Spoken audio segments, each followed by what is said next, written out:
Support for Radio Friends comes from Homestead Senior Care, providing trustworthy, kind-hearted senior home care services in your loved one's home.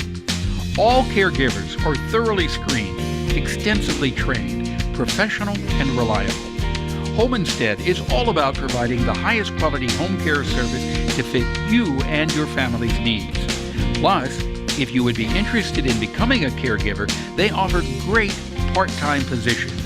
Give them a call at 573-442-4333 or check it out at homestead.com.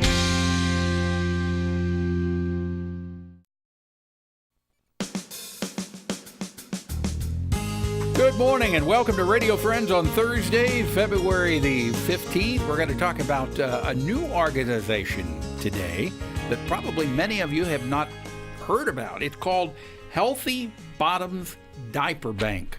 So what is it? Well, I want to introduce you to Chris Miller. Good to have you here, Chris. Thanks for having me. What is Healthy Bottoms Diaper Bank? So Healthy Bottoms Diaper Bank is an organization that collects diapers and works with partner agencies.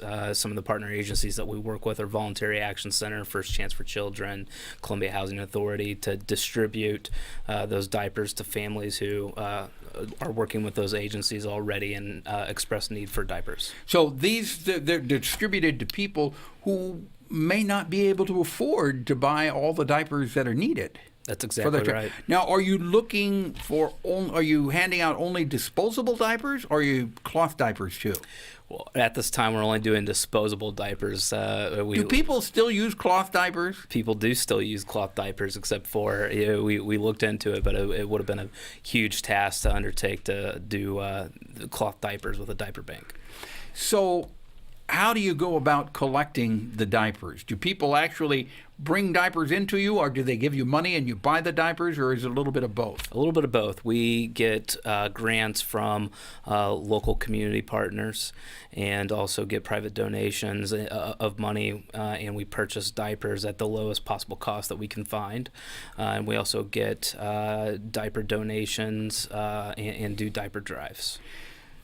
How many diapers? Now, you've been an organization for about a year. Mm-hmm. Do you have any idea off the top of your head of how many diapers you've taken in and how many diapers you've delivered? I've come prepared with some of that information. In 2017 alone, we distributed 50,000 diapers. 50,000 diapers? That's correct. And in January just of this year, we distributed close to 10,000. Oh, so in 2018, if you delivered 10,000 just in the first month, mm-hmm. you did 50,000 all of last year, mm-hmm. so you're going to do well over 100,000 diapers for 2018. That's our hope. Our goal this year is to do 100,000 diapers donated to our partner agencies and distributed to families in need. Okay, so if people want to help out, mm-hmm. They can either make a monetary donation or they can go and buy a truckload of diapers and bring them in. Where do they deliver the diapers? They can contact us through our website, healthybottoms.org, and we can work with them to arrange pickups. And there's also, they can find information about diaper drives that we have in the community. Are you kind of like the food bank where, with the food bank, if you donate money to the food bank, they can buy a lot more food with $1 than we can with $1. So is it better to give you the money that people would be going out and buying the diapers? Can you buy more diapers with the cash than what the layperson can? Typically, yes, and that's just because we're looking for the best possible deal all the time. There is one person in the community that helps us out with diaper donation, and she's able to get them at even a better cost than what we usually are able to get, but that's a unique circumstance. All right, and so it's the Voluntary Action Center you're donating to and? Columbia Housing Authority and the First Chance for Children. Okay. Those are current partners that we have. All right, Chris, thank you so much for coming by. It's really interesting. So if you want more information or if you want to make a donation and help out, the website is Healthy Bottoms, just healthybottoms.org, and you'll have all the information that you need there. Okay. Now we've got Major Jack Holloway with us from the Columbia Salvation Army. Good to have you here. Thank you, Paul. And Happy New Year to you. You too. And congratulations also because you made the goal. Yes, we for the Red Kettle Drive 2017. That goal was how much? 363,000. We went over about 6,500 in the total goal. We're very pleased about that. Well, I would guess The so. fancy number is 104.53%. Yeah, that's fantastic. Was there ever a time during that period that you were concerned? No, the community's been extremely generous, and we're very pleased with that. We knew that we were going to get there. It was close to the end when it happened, but we're okay with that. Yeah, and that money will be used all year through the long. year. Right. Now, today you wanted to talk a little bit about the thrift stores that you have. Yeah, just a little bit about that. I'm not sure how many people recognize or understand what part of our service that does, but it's actually one of our principal funding sources, particularly for Harbor House. It does that.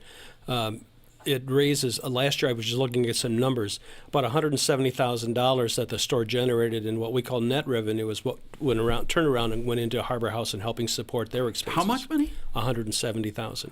So the store generated $170,000 that went right to the Salvation Army. Yes, yeah. Now, everything that you're selling at the store has been donated, correct? So that's clear profit then. That is, but we have a lot of related expenses. The actual gross I expense understand that is well over 400. Because you got electricity, Sure, you have employees that you have to pay, you have insurance, you have rent, or do you own the building? We own the buildings. Yeah. 2 of them. But you got taxes you have to pay on that. We pay our share of those kind of things too. Right. So just because all of the clothing and everything they sell is donated, they got it free. They still have you still got the regular expenses that have to be paid. But still, that's a pretty good profit that you turn over to the Salvation Army. One of the things I actually wanted to just share with you and share with the audience is the simple fact that we're looking for volunteers to help us with the processing so that it can go out. I mean, the reality is, once it's processed, that's really the only way that the money is made. When it goes from our back room with donations to the floor for sale, that's the important thing. We can always use extra hands to do that. So if somebody is interested in volunteering time with the Salvation Army for the thrift store, you're looking for people to come in and you say process it? Yeah, help us with that. What do you do? Well, it's basically when we receive donations, it's processing that. It's taking, say, a bag of clothes as an example, going through it to make sure that the items are sellable. And then we hang them, tag them, price them, and we put them out for sale. And some of the items that you're looking for, let's give us an example. Clothing is a really important part of it. It's significant. Women's clothing in particular, but we're always looking for men's clothing. That's an area that my wife was joking with the fact that we just wear things until there's nothing left to them. But that type of thing. Clothing is really the most. What about shoes? Shoes, we go through quite a few. Really anything that's usable, the things that we can't take are like large, the old stereo cabinet kind of things. We can't deal with those, recycling thing, because or appliances that are no longer usable. But working appliances you can. Working appliances, but not mattresses or bedding, right? No, we can't do that. Okay, so if people want more information, they can give you a call at the Salvation Army or go to the website, and you can Google the website for the Salvation Army. But do you know what the telephone number is? You had to ask that question. All right. Google the telephone number also, okay? But it's the Salvation Army, Columbia, Missouri. They do wonderful work for our community. Major Jack, thank you so much for coming by. I appreciate it. Pleasure having you here. We'll see you tomorrow. Bye-bye.